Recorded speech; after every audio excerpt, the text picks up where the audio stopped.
الدنيا نؤته منها ومن كان يريد حرث الآخرة نزد له في حرثه. പരിശുദ്ധ ഖുർആനിന്റെ പല ഭാഗങ്ങളിലും അല്ലാഹു റബ്ബുൽ ഇസ്സത്ത് നമുക്ക് അറിയിച്ചു തരികയാണ്, ഈ ഭൂമിയിലെ ജീവിതത്തിന് ആരൊരാൾ ഉല്ലസിക്കുന്നുവോ, ആഹ്ലാദിക്കുന്നുവോ, ഇഷ്ടപ്പെടുന്നുവോ, ഈ ദുനിയാവിലെ ജീവിതം കൊണ്ട് ഒരാൾ തൃപ്തിപ്പെടുന്നുവോ, നൂതിഹി മിൻഹാ, അവന് നാം അല്പം സുഖഭോഗങ്ങൾ മാത്രമേ നാം ദുനിയാവിൽ നൽകുകയുള്ളൂ. വമൻ കാന യുരീദുൽ ആഖിറ, ആരൊരാൾ പരലോകത്തിന് വേണ്ടി, ആരൊരാൾ ഖബറിന് വേണ്ടി, ആരൊരാൾ മഹ്ശറിന് വേണ്ടി ഒരുങ്ങുന്നുവോ, അധ്വാനിക്കുന്നുവോ, നസിദ് ലഹു ഫീ ഹർസിഹി, അവന്റെ അധ്വാനത്തിൽ നാം ധാരാളം നൽകുമത്രേ, ആധിക്യം നൽകുമത്രേ. അവൻ അമിതമായി ദുനിയാവിലും ആഖിറത്തിലും നാം കൂട്ടിക്കൂട്ടി നൽകും. അവന്റെ കച്ചവടമാണ് ഏറ്റവും വിജയകരമായ കച്ചവടം. അള്ളാഹു പരിചയപ്പെടുത്തുകയാണ്. അള്ളാഹു ദുനിയാവിനെ പരിചയപ്പെടുത്തിയിട്ട് പറയുന്ന വാക്കുകളാണ് ഇതെല്ലാം. ദുനിയാവിന് വേണ്ടി ആര് സമ്പാദിക്കുന്നുവോ അവർക്ക് കുറച്ച് 100 കോടിയും 500 കോടിയും സാക്ഷാൽ 2 ലക്ഷം കോടിയുടെ ഉടമസ്ഥന്മാരും ഇന്ന് നമ്മുടെ നാട്ടിലെ മുസ്ലിം സമുദായത്തിൽ തന്നെ ഉണ്ടല്ലോ. 2 ലക്ഷം കോടിയുടെ ഉടമസ്ഥന്മാര് നമ്മുടെ നാട്ടിലുണ്ടെങ്കിൽ നാം വിരല് മൂക്കത്ത് വെച്ചിട്ട് പറയും, അല്ലോ എത്ര വലിയ അനുഗ്രഹം ലഭിച്ചവനാണ്. ഓ, അവൻ രക്ഷപ്പെട്ടില്ലേ? 2 ലക്ഷം കോടിയുടെ ഉടമസ്ഥൻ, അവൻ രക്ഷപ്പെട്ടില്ലേ? സ്വാഭാവികമായിട്ട് പറയും അവൻ രക്ഷപ്പെട്ടു. ഇതൊന്നും ഒരു രക്ഷയല്ല. അല്ലാഹു റബ്ബുൽ ഇസ്സത്ത് പറയാണ്, നൂതിഹി മിൻഹാ, നൂതിഹി മിൻഹാ, കുറച്ചേ ഞാൻ കൊടുക്കുള്ളൂ. 2 ലക്ഷം കോടിയുടെ ഉടമസ്ഥനെ നോക്കിയിട്ട് അല്ലാഹു പറയാണ് നൂതിഹി മിൻഹാ, അവന് നാം അല്പമേ കൊടുത്തിട്ടുള്ളൂ. അല്ലാഹുവിന്റെ റസൂൽ സ്വല്ലല്ലാഹു അലൈഹി വസല്ലമ തങ്ങൾ പറഞ്ഞതായി അല്ലാഹു റബ്ബുൽ ഇസ്സത്ത് ഖുദ്സിയായ ഹദീസിലൂടെ പറയുകയാണ്, യാ ഇബാദി, എന്റെ അടിമകളെ, എന്റെ അടിമകളെ, ഈ ലോകത്തുള്ള സകലമാന മനുഷ്യ മക്കളും അല്ലാഹുവിന്റെ ദാസന്മാരും ദാസന്മാരും ദാസികളും ലൗ ഇജ്തമഉ ഫീ സഈദിൻ വാഹിദിൻ, അവർ വിശാലമായ ഒരു മരുഭൂമിയിൽ പോയി ഒരുമിച്ച് കൂട്ടം കൂട്ടമായി നിന്നുകൊള്ളട്ടെ, ഇൻസകും വജിന്നകും, നിങ്ങളുടെ എല്ലാ മനുഷ്യരും, നിങ്ങളിൽപ്പെട്ട ഭൂതവർഗവും ജിന്നുവർഗവും സകലമാന സൃഷ്ടിജാലങ്ങളും വിശാലമായ ഒരു മരുഭൂമിയിൽ പോയി അവർ നിന്നുകൊള്ളട്ടെ. വസഅലു അല്ലാഹ്, അവർ അല്ലാഹുവിന്റെ ഔദാര്യം ഒരുമിച്ച് ചോദിച്ചു കൊള്ളട്ടെ. ഫഉതീതു കുല്ല മസ്അലത്തിൻ, ഓരോ വ്യക്തികളും അവരെന്താണോ ആഗ്രഹിക്കുന്നത്, അവരെന്താണോ ചോദിക്കുന്നത്, അവരുടെ ഉദ്ദേശ ലക്ഷ്യം എന്താണോ അത് നാം അവർക്ക് നൽകുമത്രേ, നൽകുമത്രേ.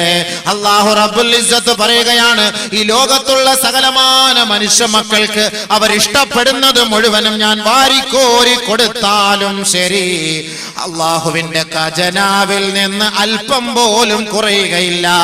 എത്രത്തോളം എന്ന് വെച്ചാൽ, ഒരാൾ ഒരു സൂചി, ഒരാൾ ഒരു മുട്ടുസൂചി കടലിൽ കൊണ്ടുപോയിട്ടാൽ, കടലിൽ മുക്കിയെടുത്താൽ ആ മുട്ടുസൂചിയിൽ എത്രത്തോളം വെള്ളമാണോ പെട്ടുപോയത്, അതല്ലാതെ അള്ളാന്റെ ഖജനാവിൽ കുറയുകയില്ല എന്ന് പടച്ചവൻ പറഞ്ഞതായി കമാ ഖാല റസൂലുള്ളാഹി സ്വല്ലല്ലാഹു അലൈഹി വസല്ലം. അല്ലാഹു റബ്ബുൽ ഇസ്സത്ത് പറഞ്ഞതായി നബി സല്ലല്ലാഹു അലൈഹി വസല്ലം തങ്ങൾ പറയാണ്, ഒരു സൂചി കൊണ്ടുപോയി നമ്മുടെ ഈ കടലിലോട്ട് മുക്കിയെടുത്താൽ എത്രത്തോളം കാണും, അതിൽ എത്ര വെള്ളം കാണും? ഒരു സൂചി, നമ്മുടെ വിരലല്ല, സൂചി. ബഹുമാനമുള്ള സഹോദരങ്ങളെ, ആ സൂചി മുക്കിയെടുത്താൽ ഒന്നുമില്ലല്ലോ അതില്. അപ്പൊ അല്ലാഹു റബ്ബുൽ ഇസ്സത്തിന് ഈ ദുനിയാവിലുള്ള മുഴുവൻ മനുഷ്യന്മാർക്കും, ആണുങ്ങൾക്കും പെണ്ണുങ്ങൾക്കും അല്ലാഹു റബ്ബുൽ ഇസ്സത്ത് വാരി കോരി കൊടുത്താൽ അള്ളാന്റെ ഖജനാവിൽ നിന്ന് കുറയുന്നത് അത്രേ ഉള്ളൂ. അള്ളാന്റെ ഖജനാവിൽ നിന്ന് കുറയുന്നത് അത്രേ ഉള്ളൂ, അത്ര മാത്രമേ ഉള്ളൂ. ഇതാണ് അള്ളാന്റെ റസൂൽ അള്ളാഹുവിനെ കുറിച്ച് പരിചയപ്പെടുത്തിയിട്ട് പറഞ്ഞത്. അപ്പൊ 2000 കോടി അല്ലെങ്കിൽ 1000 കോടി 100 കോടി ഇതൊന്നും ഒരു വലിയ കാര്യമല്ല. ഇതൊന്നും അള്ളാന്റെ അടുക്കൽ വലിയ കാര്യമല്ല. നമ്മൾ ഇതെന്തോ വലിയ കാര്യമാക്കുന്നു. കോടീശ്വരൻ, കോടിപതി, ലക്ഷാധിപതി എന്നൊക്കെ നമ്മൾ വലിയ പേരിട്ട് ഓരോരുത്തരെ ഭയങ്കരമായ നിലയിൽ പുകഴ്ത്തുന്നുവെങ്കിൽ പടച്ച റബ്ബിന്റെ കോടതിയുടെ മുന്നിൽ ഇതൊന്നും ഒന്നുമല്ല. കേവലം ഒരു സൂചി മുക്കിയെടുത്താൽ എത്രത്തോളം ഉണ്ടോ അത്രേ ഉള്ളൂ. അതുകൊണ്ടാണ് അല്ലാഹു റബ്ബുൽ ഇസ്സത്ത് പല പ്രാവശ്യമായിട്ട് ഖുർആനിലൂടെ പറയുന്നത്, ദുനിയാവിന് വേണ്ടിയാണ് നീ ജീവിക്കുന്നതെങ്കിൽ നൂതിഹി മിന്ന, അല്പം നിനക്ക് ഞാൻ തരും. അല്പം, അല്പം. ومن كان يريد حرث الآخرة نزد له في حرثه. ആരൊരാൾ ആഖിറത്തിന് വേണ്ടി സമ്പാദിക്കുന്നുവോ, ആഖിറത്തിന് വേണ്ടി പരലോകത്തിന് വേണ്ടി കഷ്ടപ്പെടുന്നുവോ, ഖബറിന്റെ ഒറ്റപ്പെട്ട ജീവിതത്തിൽ രക്ഷപ്പെടുന്നതിന് വേണ്ടി പരിശ്രമിക്കുന്നുവോ, നസിദ് ലഹു ഫീ ഹർസിഹി, അവന്റെ കച്ചവടത്തിൽ നാം ലാഭം നൽകുമത്രേ. ആഖിറത്തിന് വേണ്ടി കഷ്ടപ്പെട്ടാൽ കൂടുതൽ നൽകുന്ന അല്ലാഹു. അതുകൊണ്ട് അല്ലാഹു തആല ദുനിയാവിനെ പരിചയപ്പെടുന്ന ഖുർആനിന്റെ പല ഭാഗങ്ങൾ എടുത്ത് പരിശോധിച്ച് നോക്കൂ. വമൽ ഹയാത്തുദ് ദുനിയാ ഇല്ലാ മതാഉൽ ഗുറൂർ. ദുനിയാവെന്ന് പറഞ്ഞാൽ വഞ്ചനയാണ്, കളിയാണ്, വിനോദമാണ്, ചിരിയാണ്, രസമാണ്. വൈൻ തുഅ്മിനൂ വതത്തഖൂ യുതികും ഉജൂറകും വലാ യസ്അൽകും അംവാലകും. നിങ്ങൾ അല്ലാഹുവിനെ വിശ്വസിച്ച് ജീവിച്ചാൽ, അല്ലാഹുവിന്റെ വഴികളെ യാഥാർത്ഥ്യമാക്കിയാൽ, അവന്റെ വിധിവിലക്കുകളെ മാനിച്ചാൽ, നിങ്ങൾ ആഗ്രഹിക്കുന്നത് അല്ലാഹു നിങ്ങൾക്ക് നൽകുകയും നിങ്ങളെ ദുനിയാവിലും ആഖിറത്തിലും അവൻ രക്ഷപ്പെടുത്തുകയും ചെയ്യുമത്രേ. ഖുർആൻ, പരിശുദ്ധ ഖുർആൻ. ബഹുമാനമുള്ള സഹോദരങ്ങളെ, അല്ലാഹു റബ്ബുൽ ദുനിയാവിന്റെ നിസ്സാരതയെ കുറിച്ച് പറയുകയാണ്. ആരാണ് ഖബറിന് വേണ്ടിയിട്ട് തയ്യാറാകുന്ന ആള്? ഖബറിനകത്തുള്ള രക്ഷയ്ക്ക് വേണ്ടി ആരാണ് പ്രതീക്ഷിക്കുന്നത്? അതിനെ ആഗ്രഹിക്കുന്നത് ആരാണ്? അവിടെ രക്ഷ കിട്ടണമെന്ന് കൊതിക്കുന്നത് ആരാണ്? ബഹുമാനമുള്ള സഹോദരങ്ങളെ, അപ്പൊ പരിശുദ്ധ ഖുർആനിന്റെ പല ഭാഗങ്ങളിലും അല്ലാഹു തആല പറയുന്നു, ദുനിയാവില് ഒന്നുമില്ല, വളരെ തുച്ഛം, ആഖിറവാണ് വലുത്. അതിലേക്ക് വാ.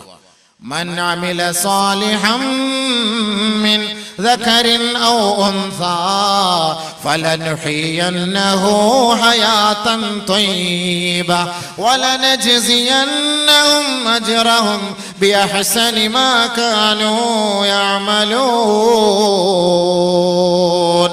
ദുനിയാവിൽ ആണായാലും പെണ്ണായാലും കുട്ടിയായാലും വലുതായാലും ആരൊരാള് നന്മ ചെയ്യുന്നുവോ സദ്വൃത്തരാകുന്നുവോ ഫലനുഹിയന്നഹു ഹയാതൻ ത്വയ്യിബ, അവർക്ക് നല്ല ജീവിതം അല്ലാഹു സമ്മാനിക്കുമത്രേ. അതാരും ആകട്ടെ. ഇവിടെ അല്ലാഹു വലിപ്പം ചെറുപ്പം നോക്കുന്നില്ല. പടച്ച റബ്ബിന് ഇഷ്ടം എന്ന് പറയുന്നത് അല്ലാഹയെ വഴിപ്പെടുന്നവനാണ്. അല്ലാഹുവിനെ ഭയപ്പെട്ട് ജീവിക്കുന്നവന് ഫലനുഹിയന്നഹു ഹയാതൻ ത്വയ്യിബ, നല്ല ജീവിതം നൽകും. നല്ല ജീവിതം. അല്ലാഹുവിന്റെ ഔലിയാക്കന്മാർക്ക് വല്ല കുഴപ്പമുണ്ടോ? നിങ്ങൾ നോക്കുമ്പോൾ വലിയ കൊട്ടാരമില്ല, വലിയ വീടില്ല, BMW ഇല്ല. പക്ഷെ എന്നാൽ അവർ സഞ്ചരിക്കുന്നത് BMW-ക്കകത്ത്. അവരെ ഏത് കൊട്ടാരത്തിലും കൊണ്ടുപോകാൻ ആളുകളുണ്ട്, അവർക്ക് എന്തും വാങ്ങിക്കൊടുക്കാൻ ആളുകളുണ്ട്. പക്ഷെ എന്നാൽ അവർക്ക് വല്ലതുണ്ടോ? ഒന്നുമില്ല. അവർക്ക് വല്ല കുറവുണ്ടോ? ഒരു കുറവുമില്ല. എല്ലാ ജനങ്ങളും അവരിലേക്ക് പോകുന്നു, അവരെ ആശ്രയിക്കുന്നു. എല്ലാവരും ദുആ കൊണ്ട് വസിയത്ത് ചെയ്യുന്നു. ആർക്കാ പിഴച്ചത്? ബഹുമാനമുള്ള സഹോദരങ്ങളെ, അല്ലാഹുവുമായി കൂടുതൽ ബന്ധം സ്ഥാപിക്കുന്നവർക്ക് ഒരു ന്യൂനതയും ഉണ്ടാവുകയില്ല, അവർക്കൊരു പ്രശ്നം ഉണ്ടാവുകയില്ല. അവരെ അല്ലാഹു ഉയർത്തുകയേ ചെയ്യുകയുള്ളൂ. ദുനിയാവ് അവരുടെ പിന്നാലെ കടന്നു വരും. ദുനിയാവ് അവരുടെ പിന്നാലെ കടന്നു വരും. ദുനിയാവിന്റെ പിറകെ അവര് പോകേണ്ട കാര്യമില്ല. ദുനിയാവ് അവരെ തേടി ഓടിയെത്തും. അതാണല്ലോ ഇന്ന് ഓരോ സാദാത്തുക്കളുടെ ആരിഫീങ്ങളുടെ ഒക്കെ മുന്നിൽ കൂട്ടം ജനങ്ങൾ ഇങ്ങനെ കൂട്ടം കൂട്ടമായി നിൽക്കുന്നു. സമ്പന്നനടക്കമുള്ളവർ, MLA അടക്കം, MP അടക്കം, മന്ത്രി അടക്കം അള്ളാഹുവിന്റെ ആരിഫീങ്ങളെ കാണുന്നതിന് വേണ്ടി എത്രയോ മണിക്കൂറുകൾ ക്യൂ നിന്നിട്ട് പോയി കാണുന്നു. എന്തിനു വേണ്ടിയിട്ട്? അള്ളാഹുവിന്റെ ദാസന്മാരെ അള്ളാഹു റബ്ബുൽ ഇസ്സത്ത് ഇഷ്ടപ്പെടുമ്പോ ദുനിയാവിലുള്ള ജനങ്ങളെ കൊണ്ട് അള്ളാഹു അവരെ ഇഷ്ടപ്പെടുപ്പിക്കുകയാണ് ചെയ്യുന്നത്. എന്താ കുറവ്? കുറെ പണമുള്ളത് കൊണ്ട് രക്ഷപ്പെടാൻ കഴിയുമോ? ഇല്ല സുഹൃത്തുക്കളെ. അതുകൊണ്ട് ആഖിറത്തിലേക്ക് വേണ്ടി നിങ്ങൾ ഒരുങ്ങുക. നബിയുനാ റസൂലുള്ളാഹി സ്വല്ലല്ലാഹു അലൈഹി വസല്ലമ തങ്ങൾ പറയുകയാണ്, ഇഅ്മൽ ലിദുനിയാ ബിഖദ്രി ബഖായിക ഫീഹാ വഅ്മൽ ലിൽ ആഖിറ ബിഖദ്രി മഖാമിക ഫീഹാ. ദുനിയാവിൽ നിനക്ക് ജീവിക്കുന്നതിന് വേണ്ടി കുറച്ച് നീ സമ്പാദിച്ചു കൊള്ളുക. ആഖിറത്തിലെ പരമോന്നത സഭയ്ക്ക് വേണ്ടി നീ കൂടുതൽ കൂടുതൽ പ്രവർത്തിച്ചു കൊള്ളുക. ആഖിറത്തിൽ നീ ഒറ്റപ്പെട്ടവനായിരിക്കും. നിന്നെ സഹായിക്കാൻ ആരും കാണുകയില്ല. നിന്റെ ഉപ്പയില്ല, ഉമ്മയില്ല, ഭാര്യയോ ഭർത്താവോ ആരും തന്നെ ഉണ്ടാവുകയില്ല. നിന്റെ സഹപ്രവർത്തകര് പോലും ഇല്ലാതെ ഒറ്റപ്പെട്ട ജീവിതമാണ് നയിക്കേണ്ടി വരിക.